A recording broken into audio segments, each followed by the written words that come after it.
Rome wasn't built in a day, but when it fell, it was built down in a matter of years. Throughout much of Europe, there were approximately 7 million people who lived within the empire at its greatest extent. For some context, this would be about the same as the population of California. In fact, Rome was one of the largest cities on Earth, with a population of around 1 million people. But then, the Western Roman Empire collapsed, and Europe went from being incredibly urbanized to having most of its population live in rural areas. The collapse of the Roman Empire led to the Dark Ages, a period of European history where literacy rates dropped by over 90% in life. Expectancy dropped from 25 years to 30 years. It is one of the greatest collapses in world history. So how did this happen? Let's find out. Part 1. The plight of the plump. Rome had plenty of problems in the centuries leading up to its fall, including barbarians at its doors, a crumbling infrastructure, and economic issues. But arguably its biggest issue was its obesity problem. Yeah, seriously. In fact, the emperor at the time of the fall of Rome, Romulus Augustulus, was actually too fat to ride a horse. He preferred to ride in a chariot pulled by 8 horses. When he got off the chariot, he had to be lifted off by 4 soldiers due to his size. And he wasn't alone. In the late empire, there was an abundance of plump Romans. And if that sounds like a weird thing to say, well, just check out this statue of a Roman senator. Or take a look at this relief depicting 2 women carrying a baby between them. Okay. Obesity was rampant throughout society, even among children. This was caused by the fact that the Roman diet consisted mostly of wheat and grapes. Their bread and wine were supplemented by eggs, cheese, and meat, but they really didn't eat anything else. You see, the Roman Empire conquered much of the Mediterranean region and took advantage of its mild climate and fertile land to grow tons of wheat and make copious amounts of bread for its citizens. Rome became so efficient at growing wheat that they actually began exporting it to other regions. So while Rome was able to feed itself, feeding the rest of the empire became problematic. Augustus tried to solve this by conquering Egypt, which was successful, but this led to a civil war with Mark Antony and Cleopatra. Octavian eventually won the civil war and became the first emperor of Rome, Augustus. But food shortages continued throughout the empire. To combat this, emperors implemented price controls. These laws mandated that bread had to be sold for 1/3 of its value.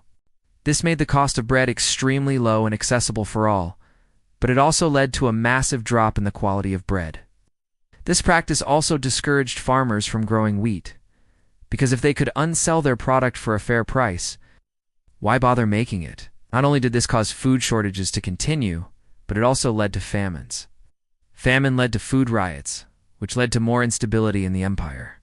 The more unstable the empire became, the less safe it was for merchants traveling along the roads. And this made obtaining food even more difficult. But wait, let's go back a little bit. How did these food shortages start in the first place? Well, it started when Rome expanded beyond Italy into Greece. Greece was very mountainous and rocky, so it couldn't produce much food, so Rome had to supply it. This meant that there was more demand for food than ever before. Augustus solved this problem initially by conquering Egypt, which was known for its agriculture, but this led to a civil war. After the civil war ended, Rome was able to stabilize its food supply, but there was still a big problem. The amount of people living in the Roman Empire was increasing every year, thanks to the peace and stability brought on by Rome. Now, you might think that the solution to this problem would be simple: just conquer more land and obtain more food. But Rome had already conquered most of the Mediterranean. They had no one to conquer.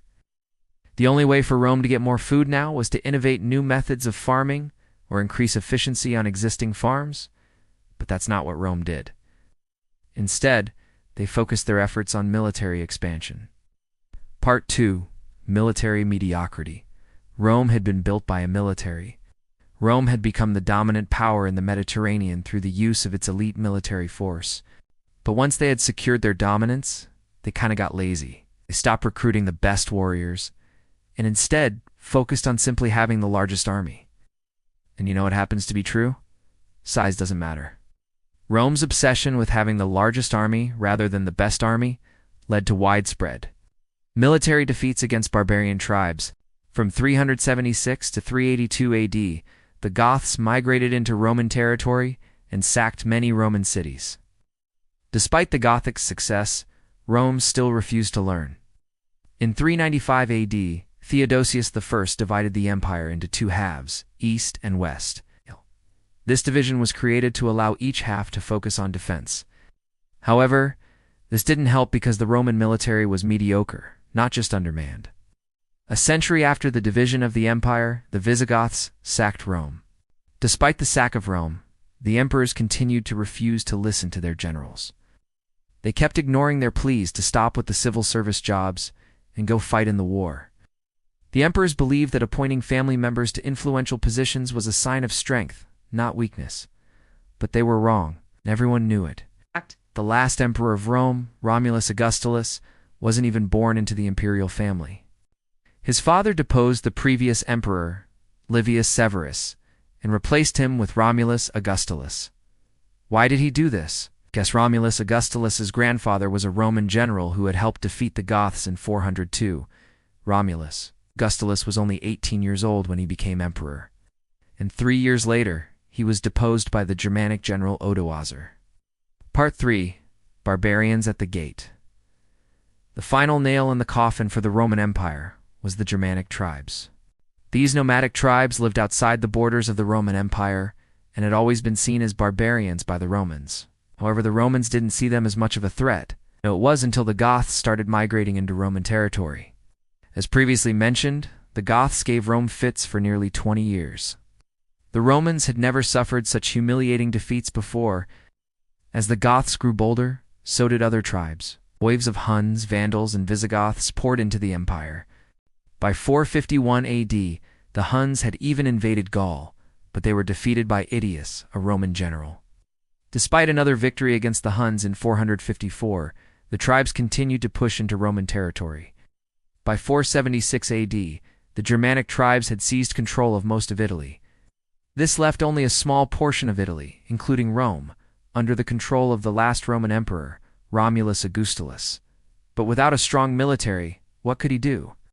2 years later, Romulus Augustulus was deposed by the Germanic chief Odoacer, and thus the Western Roman Empire fell. Now, despite the fall of the Western Roman Empire, the Eastern Roman Empire continued to thrive for another 1,000 years. In fact, the Eastern Roman Empire is considered to be the longest-lasting of any empire in history.